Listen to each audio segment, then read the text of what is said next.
Assalamualaikum warahmatullahi wabarakatuh. Alhamdulillah rabbil alamin. Allahumma shalli ala Muhammad wa ala ali Muhammad.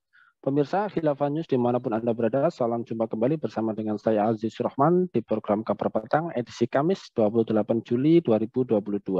Insya Allah beberapa menit ke depan kami akan menemani Anda mencermati dan menelaah berita paling menarik dan paling populer hari ini bersama narasumber yang kompeten di bidangnya dan tentunya dari sudut pandang Islam. Baiklah pemirsa, inilah Kabar Petang selengkapnya.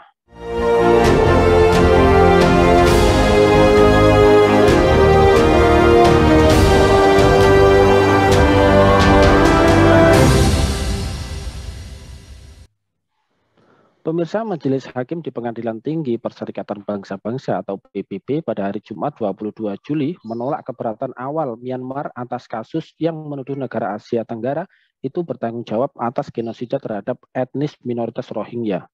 Keputusan yang menetapkan yurisdiksi Mahkamah Internasional itu memastikan penyelenggaraan sidang yang akan menyiarkan bukti-bukti kekejaman terhadap Rohingya yang menurut kelompok hak asasi manusia dan hasil penyelidikan PBB telah melanggar konvensi genosida tahun 1948.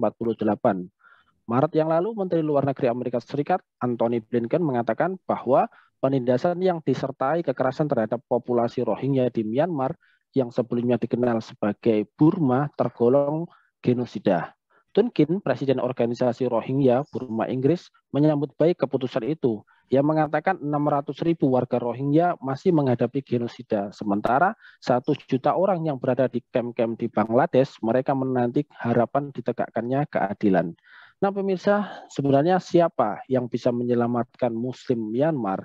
Apa kontribusi Amerika Serikat dan Inggris di dalam menciptakan kekacauan di Myanmar, serta solusi apa yang bisa menyelamatkan Myanmar yang terperosok dalam kekacauan dan kekerasan? Pemirsa, untuk membahasnya kami telah terhubung dengan Direktur Forum on Islamic World Studies. Beliau adalah Bung Farid Fajri. Kita sapa dulu beliau. Assalamualaikum warahmatullahi wabarakatuh, Bung Farid. Waalaikumsalam warahmatullahi wabarakatuh. Alhamdulillah, ini bagaimana ini kabarnya ini, Bung Farid? Sehat, Bung? Alhamdulillah khair. Alhamdulillah. Langsung saja ini, Bung. Sebagaimana di pemberitaan tadi ya, ini kan dikatakan bahwa pemerintah Amerika Serikat menyatakan penindasan Myanmar yang terjadi bertahun-tahun terhadap Muslim Rohingya ini sebagai genosida. Ya. Nah, melihat dan mencermati pemberitaan tersebut, ini menurut Anda sendiri seperti apa ini, Bung? Apakah ini berarti Amerika Serikat terlihat bersimpati terhadap nasib kaum Muslimin Myanmar atau seperti apa ini menurut Anda? Ya, jelas Amerika tidak pernah bersimpati terhadap kondisi yang menimpa kaum muslimin ya, karena kapitalisme yang diadopsi oleh Amerika adalah ideologi yang pragmatisme ya, yang menghalalkan segala cara ya, yang menjadikan Islam dan ajaran-ajaran Islam dan kaum muslimin sebagai musuh utama mereka. Maka kita tidak melihat apa yang dilakukan oleh Amerika sebagai bentuk simpati mereka terhadap kaum muslimin. Kalau Amerika memang benar-benar simpati kepada kaum muslimin, kenapa Amerika mendukung Rusia, mendukung Bashar Assad untuk terus melakukan pembunuhan dan pembantaian terhadap kaum muslimin di Suriah? Kalau Amerika bersimpati kepada kaum muslimin, kenapa Amerika hingga saat sekarang ini tetap mendukung penjajah Yahudi di Palestina yang hingga saat sekarang ini membunuh dan membantai kaum muslimin di sana? Kalau Amerika bersimpati kepada kaum muslimin, kenapa mereka masih mendukung rezim-rezim represif di negeri-negeri Islam seperti di Mesir, di Tunisia dan tempat-tempat lain yang melakukan kekejaman terhadap rakyatnya sendiri ya. Jadi apa yang dilakukan oleh Amerika itu tidak sama sekali mencerminkan simpati mereka terhadap kaum muslimin. Ya, baik Bung. Kalau kita melihat sendiri juga ini kan pemerintah Myanmar ini sudah berkali-kali ya ditimpa sanksi oleh Amerika Serikat ya sejak penindasan yang mereka lakukan terhadap etnis Rohingya pada tahun 2017 yang lalu ya. Bahkan status tersebut ini menambah tekanan ya pada junta militer Myanmar yang ketika itu tuduhan genosida dilakukan di Mahkamah Internasional di Den Haag. Nah, menurut Anda sendiri, Bung, apakah sanksi-sanksi yang dilakukan oleh negara-negara Barat terhadap Myanmar ini efektif ya untuk membuat rezim dari Myanmar ini menghentikan penindasan terhadap kaum muslimin, atau justru seperti apa ini Anda melihatnya, Bung Farid? Ya, karena concern mereka itu sebenarnya bukan menghentikan ya kekejaman terhadap kaum muslimin, bukan di situ concernnya. Karena itu langkah-langkah politik mereka itu bukan ditujukan untuk menghentikan kekejaman tersebut. Apa yang terjadi di Myanmar ini sesungguhnya pertarungan antara kepentingan Amerika Serikat dan Inggris ya. Kita tahu Inggris adalah negara yang membentuk Myanmar sebagai sebuah negara yang diklaim sebagai negara yang merdeka ya, yang kemudian meminggirkan nasib kaum muslimin di wilayah Arakan yang merupakan wilayah kaum muslimin. Inggris pula yang kemudian mendudukkan ya dan membiarkan panglima militer Myanmar melakukan pembantaian terhadap kaum muslimin. Satu sisi Amerika pasca Perang Dunia Kedua ingin kemudian menjadi negara adidaya ya. Mau tidak mau Amerika melakukan berbagai upaya untuk menggeser pengaruh Inggris di berbagai kawasan dunia. Inilah yang dilakukan oleh Amerika di Mesir, inilah yang dilakukan oleh Amerika di Irak, dan ini pula lah yang dilakukan oleh Amerika di Yaman ya. Termasuk Amerika ingin menggeser pengaruh Inggris di Myanmar ya, yang di mana pengaruh Inggris itu ada melalui panglima-panglima militer ya. Sementara untuk itu Amerika kemudian mendukung pimpinan oposisi ya, Aung San Suu Kyi ya, untuk kemudian membackup dia untuk menjadi pemimpin di Myanmar ya. Namun kepentingannya ini adalah kepentingan seperti saya katakan tadi, kepentingan pragmatis ya, untuk menggeser pengaruh Inggris di Myanmar. Hanya saja perlu kita berikan catatan ya bagi Amerika dan Inggris ya, dua-duanya tidak memiliki simpati sama sekali terhadap kaum muslimin ya, dan dua-duanya kalau kita lihat ya sesungguhnya mendukung penindasan terhadap kaum muslimin ya. Kalau kita melihat di belakang pembantaian ini adalah panglima militer ya, tapi kita perlu juga ingat bahwa pembantaian ini terjadi pula ya di masa rezim yang didukung oleh Amerika Serikat ya, rezim Aung San Suu Kyi ya. Aung San Suu Kyi ya, ketika umat Islam dibantai dan itu ada pada saat kekuasaannya tidak melakukan aksi apapun ya. Ini menunjukkan bahwa bagi Amerika dan Inggris ya, urusan nyawa kaum muslimin itu tidak ada artinya ya. Saya kira begitu. Ya, baik Bung. Kalau kita melihat dari kasus tersebut, ini kan juga kita memiliki perkumpulan negara-negara dunia seperti PBB ataupun ASEAN. Nah, melihat dari kiprah dari perkumpulan negara-negara tersebut ya, ini seperti apa ini sebenarnya, apa yang mereka lakukan saat ini ya untuk menghentikan genosida terhadap Muslim Rohingya? Apakah ini hanya sebatas formalitas belaka atau seperti apa ini sebenarnya?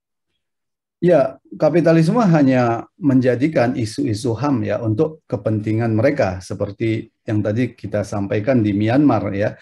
Ini sebenarnya pertarungan antara kepentingan Inggris dan Amerika, termasuk tidak bisa dilepaskan dari upaya Amerika untuk membendung pengaruh Cina secara global ya, dan kemudian membatasi pengaruh Cina di batasan regionalnya. Isu Myanmar ini termasuk isu yang tidak bisa dilepaskan dari keterlibatan Cina yang memang secara terbuka dan secara historis itu mendukung panglima-panglima militer di Myanmar. Isu ini sama dengan isu Korea Utara ya, yang juga digunakan oleh Amerika ya untuk membendung pengaruh Cina di kawasan regional tersebut ya, di semenanjung Korea. Jadi sekali lagi ini tidak ada hubungannya dengan hak asasi manusia. Demikian juga PBB. Kalau kita lihat, PBB sesungguhnya merupakan alat politik ya dari negara-negara pemenang perang yang dikendalikan terutama oleh Amerika Serikat dan negara-negara lain ya. Karena itu tidak mengherankan kalaulah kebijakan-kebijakan PBB itu sebenarnya lebih berpihak ya pada negara-negara pemenang perang yang memiliki hak veto. Itu kita bisa buktikan ya bagaimana PBB mandul ketika menghadapi kejahatan Yahudi di Palestina. Banyak resolusi yang sudah dikeluarkan kemudian mandul karena di veto oleh Amerika Serikat ya. Demikian juga menghadapi kekejaman Bashar Assad yang menggunakan senjata kimia membunuh rakyatnya sendiri. Lebih dari 300.000 umat Islam di Suriah dibunuh oleh Bashar Assad dengan dukungan Rusia. PBB tidak melakukan tindakan yang konkret ya. Jadi PBB sekedar alat politik ya untuk kepentingan negara-negara barat ya. Demikian juga organisasi-organisasi regional perlu kita perhatikan. Organisasi-organisasi regional itu adalah organisasi-organisasi yang dibentuk oleh negara-negara barat untuk memudahkan kepentingan-kepentingan mereka ya, untuk kemudian mengontrol wilayah tersebut ya. ASEAN digunakan oleh Amerika untuk mengendalikan kepentingannya di kawasan Asia Tenggara ya. Demikian juga OKI misalkan sebagai organisasi negara-negara Muslim itu menjadi alat Amerika untuk mengendalikan kepentingan-kepentingan mereka di negeri-negeri Islam ya. Jadi kalau kita lihat yang mempengaruhi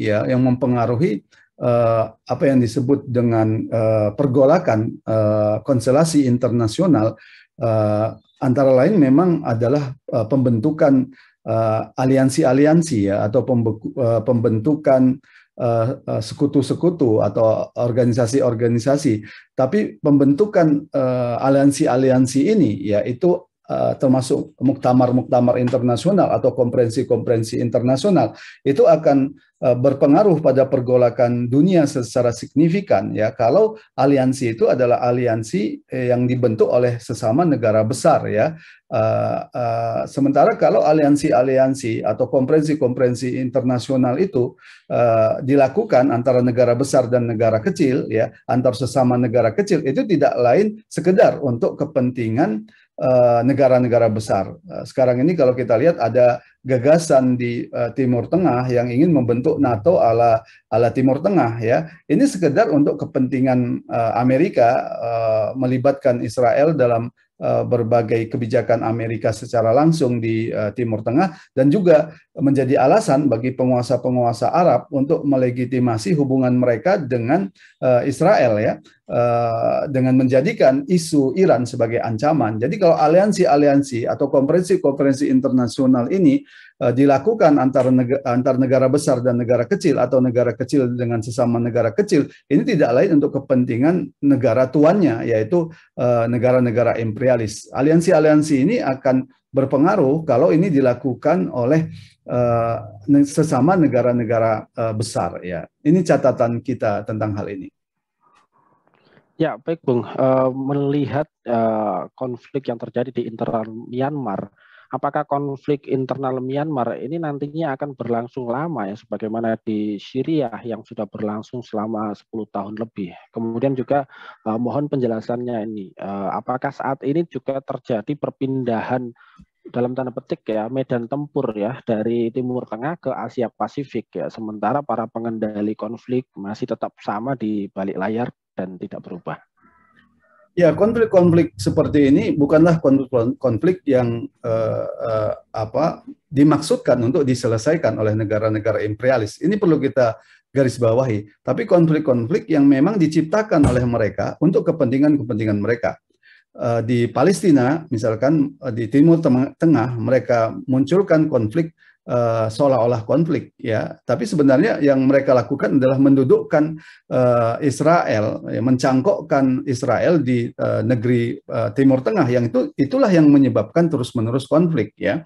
Demikian juga di kawasan Timur Tengah mereka memunculkan persepsi ancaman Iran ya, tapi ini sebenarnya persepsi ancaman yang mereka bangun sendiri di kawasan di kawasan Eropa misalkan mereka munculkan isu Ukraina ya, tapi isu Ukraina ini sebenarnya bukan isu untuk bicara tentang nasib Ukraina atau hak asasi rakyat Ukraina, tapi ini adalah kepentingan negara-negara besar Eropa, Amerika dan Rusia ya. Jadi kalau kita lihat konflik-konflik yang ada di dunia itu memang sengaja dibuat oleh negara-negara imperialis ya, sehingga mereka memiliki legitimasi untuk kemudian intervensi di kawasan tersebut ya. Dan ini didesain oleh mereka sejak pembentukan negara-negara bangsa. Negara-negara bangsa ini adalah negara-negara yang didesain oleh kepentingan negara kolonialis ya, sehingga hampir di semua wilayah ya negara-negara kolonialis ini menciptakan atau mensisakan apa yang disebut dengan konflik perbatasan ya, antara Sudan Utara dan Sudan Selatan misalkan ada masalah perbatasan di sana, antara Irak dan Kuwait misalkan ada masalah perbatasan di sana, antara India dan Pakistan misalkan ada masalah perbatasan di sana.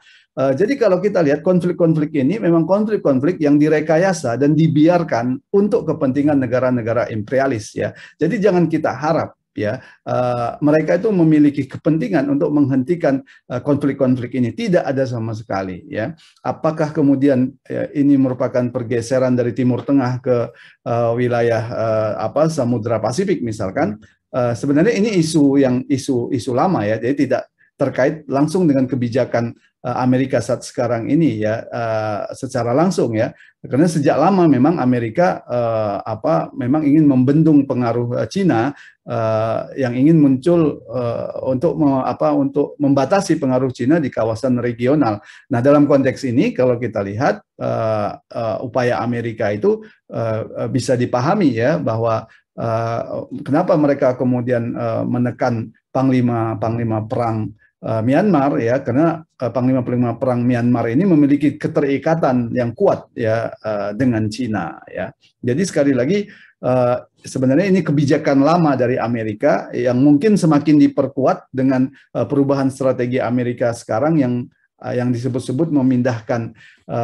perhatiannya dari kawasan Timur Tengah ke kawasan untuk wilayah lain Samudra Pasifik misalkan, untuk membendung pengaruh Cina. Meskipun kita perlu berikan catatan ya, perang sejati bagi Timur Tengah itu sebenarnya bagi Amerika itu sebenarnya adalah Timur Tengah ya, karena di Timur Tengah ada 3 kepentingan Amerika di sana. Ada kepentingan suplai minyak dan energi yang itu akan mempengaruhi dunia secara global yang harus dikendalikan oleh Amerika. Yang kedua ada kepentingan menjaga entitas penjajah Yahudi. Yang ketiga ada kepentingan membendung munculnya kekuatan politik Islam yang akan mempengaruhi kawasan regional Timur Tengah, apalagi kemudian itu menyatukan dunia ya. Jadi perang sejati Amerika itu sesungguhnya adalah tetap di Timur Tengah. Ya, baik Bung. Ini kalau kita melihat sendiri, ini kan sudah setahun lebih ya kudeta militer di Myanmar. Nah, Anda melihat dari negara tersebut ini seperti apa kondisinya saat ini? Apakah juga Amerika Serikat dan juga Inggris ini juga berkontribusi ya di dalam menciptakan kekacauan di Myanmar? Mohon juga penjelasan ini kondisi mungkin kaum muslimin atau saudara-saudara kita di sana saat ini. Ya, tidak ada perubahan dan kehidupan mereka semakin menderita. Dan jelas ini seperti yang kita jelaskan sebelumnya, ini konflik yang memang tidak bisa dipisahkan dari warisan kolonial dan untuk kepentingan negara-negara imperialis Amerika dan Inggris. Ya.